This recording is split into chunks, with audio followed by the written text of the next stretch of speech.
LCA Tejas MK-1A is delayed again, and the Indian Air Force is not happy about it. The Indian Air Force recently expressed its displeasure over the delay in delivery of the LCA MK-1As. Hindustan Aeronautics Limited says the first LCA MK-1A would now be delivered to the Air Force in August, and points out delay in delivery of the aircraft engines from the US firm General Electric as the main reason behind the delay in aircraft delivery. So what's the status now, and how will this delay affect IAF's combat readiness? And more importantly, is it merely a technical delay or a bigger geopolitical game is at play? We'll discuss all this in detail in today's video. Hello guys, I am Saurav and welcome to the ARC.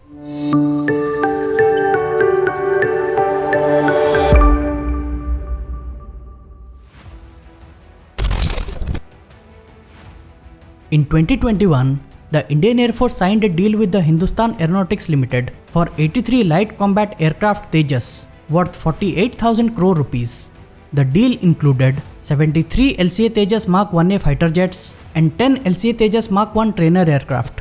It is the largest ever defense contract for indigenous manufacture till date. As per the deal, HAL was to deliver the first 3 aircraft in the third year, which is by the end of March 2024, and 16 aircraft per year for subsequent 5 years, starting from the year 2024-25. IAF has put its full confidence in the LCA MK-1A as a potent platform to replace the MiG-21s, which is why in April this year, the Defense Ministry issued another tender to HAL for the proposed acquisition of 97 more LCA MK-1As to strengthen the Air Force's capabilities. The new fighter planes are expected to cost around 67,000 crore rupees. After delivery of all the planes, the LCA MK-1A numbers in the Indian Air Force will go up to 180 aircraft, and the total LCA MK-1 numbers to 220 aircraft, which may even go up in the future. The first Tejas MK-1A aircraft took to the skies on 28 March 2024. The aircraft flew for about 18 minutes, validating different systems on board. HAL will possibly deliver the first new and improved LCA MK-1A to the Indian Air Force in August this year. But how improved is it over its predecessor? The LCA program was launched in the late 80s to replace the Indian Air Force's aging MiG-21 fleet. Its first flight was conducted in 2001. The plane got IOC in 2011 and FOC in 2018. During the development phase of the LCA, the Indian Air Force realized that because of the compact size of the aircraft, it has some limitations in terms of range and capabilities, which is why the LCA program was split into two: LCA MK-1 and LCA MK-2. The LCA MK-2, which is currently under development, would be the true capable version of the LCA, which was envisaged when the program started. But because of IAF's depleting fighter squadron strength, the Air Force took the call of integrating some of the advanced technologies that were being developed for the MK-2 version of the LCA into MK-1, as MK-2 was still far off. And that's how the LCA MK-1A was born. A modern 4.5 generation fighter aircraft, far more superior than the MiG-21. The LCA MK-1A has an AESA radar, which makes it far more capable and versatile in air-to-air and air-to-ground combat. The initial batches of the LCA MK-1A will have the Israeli ELM 2052 AESA radar, which would be replaced in the later batches by the indigenously developed Uttam AESA radar, which is superior to the Israeli one. The second improvement includes integration of new mission computers, self-protection jammers, and radar warning receivers, which will significantly enhance its survivability in combat scenarios. New generation air-to-air missiles will also be integrated with the MK-1A. Notable inclusions are indigenous Astra BVR and European company MBDA's ASRAAM short-range missiles. The Tejas MK-1A will also have the air-to-air refueling probe, which will greatly enhance its combat range. The Indian Air Force currently operates about 40 LCA MK-1s, which have been based in Sulur near Coimbatore. Once the LCA MK-1As join service, it is expected that they will be quickly deployed on the borders with Pakistan and China. But when? As per the contract, HAL was supposed to deliver 3 aircraft by 31st March 2024. but it is yet to deliver the first aircraft to the Air Force.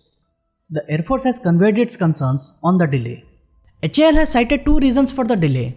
One, the Tejas MK-1A is more or less a completely new aircraft, and the certification and validation of different systems is therefore taking time. And second, there is an engine issue. HAL doesn't have enough engines to deliver the 16 aircraft this year. The supply of the GE F404 engines have been delayed by around 10 months, which is causing the delay in delivery of the aircraft. US engine maker GE Aerospace says it is working with HAL to fix the issues related to the delay, attributing it to supply chain bottlenecks in the aerospace industry. HAL says it still hopes to deliver the 16 aircraft as per schedule, but that seems doubtful. But is it only a technical delay as stated by the GE Aerospace, or there is some sinister geopolitical game going on? Since the Russia-Ukraine war, things have become quite complicated between India and the West, particularly the US. India has long-standing time-tested ties with Russia. India has been buying cheap Russian oil since the war, despite Western sanctions. And more importantly, most of India's defense equipment are still of Russian origin. As per estimates, about 2/3 of Indian defense equipment is still of Russian origin, though it is gradually declining. US has been pressing India to move away from Russia and buy US defense equipment. But is the US a reliable defense partner? History indicates otherwise. PM Modi visited Russia on 8th of July and met Russian President Vladimir Putin. The two leaders discussed economic and defense ties. Interestingly, the visit coincided with the NATO summit in Washington, where the main agenda was the Russia-Ukraine war.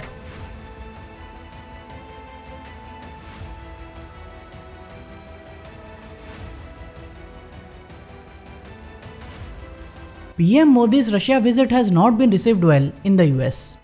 US State Department spokesperson said that they have shared their concerns with India.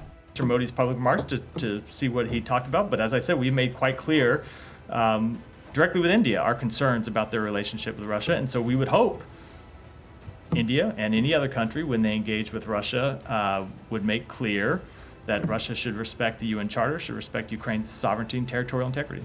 Later, the US ambassador to India, Eric Garcetti, even issued a veiled threat criticizing the Modi-Putin meeting, saying that India should not take the US's friendship for granted. Don't take this relationship for granted, but enjoy every day of it. The delivery of the engines from General Electric could very well be delayed because of genuine supply chain issues, but it also exposes India's vulnerabilities of dependence on other countries for cutting-edge defense technology. HAL on 22nd June signed an MOU with the US firm GE Aerospace under the ISET initiative for production of its F414 engines, which would power India's future fighter jets LCA Mark-II and AMCA. GE Aerospace promises significant transfer of technology with this deal. But the fact of the matter is, jet engine technology is the pinnacle of all technologies. Only a handful of countries have mastered it, and no one wants to share it, which is why India has to develop its own jet engine technology. Let me explain why. A fighter jet utilizes between 2 to 3 sets of engines during its operational lifespan. Now, with about 220 LCA Mark-I fighters in service with the IAF, there is a total requirement of about 400 to 500 engines in its entire lifespan. Also, if India goes ahead with the GE F414 engines for the LCA Mark-II and AMCA, that makes the total engine numbers close to 1000. A single supplier in the US supplying 1000 engines, which costs about $7 million per unit. So if at any point due to some reason, the US decides to stop the supply of engines and spares to India, we are doomed. The entire LCA fleet can be grounded with one decision, which is why we desperately need to make our own jet engine to maintain our strategic autonomy. Despite its criticism against the program from time to time, the Indian Air Force has reposed its faith on the LCA Tejas. It is an advanced, capable platform that fits into IAF's force structure perfectly, but any more delay in the induction of the planes is unacceptable and could prove to be disastrous given the border situation with Pakistan and China. IAF's worries and frustrations over the delays are completely justified. HAL has to pull up its socks and deliver on its contract commitments. IAF's force levels are going down drastically. With IAF's entire MiG-21 fleet now almost retired, LCAs need to quickly get inducted to maintain IAF's operational readiness. Because IAF has no plan B for MiG-21 replacement. We can't afford any more delays. HAL has set up a new production line in Nasik for LCA Mk-1As to meet IAF's growing needs. HAL says it can build about 24 LCA Mk-1As every year if both Bengaluru and Nasik facilities are fully utilized. But that's a distant reality. Hopefully HAL will deliver the swanky new LCA Tejas Mk-1A to the Indian Air Force soon. It would be a great day for the Indian defense industry, the Indian Air Force, and enthusiasts like us. I hope you liked the video. Please like, share and subscribe the channel. Thank you.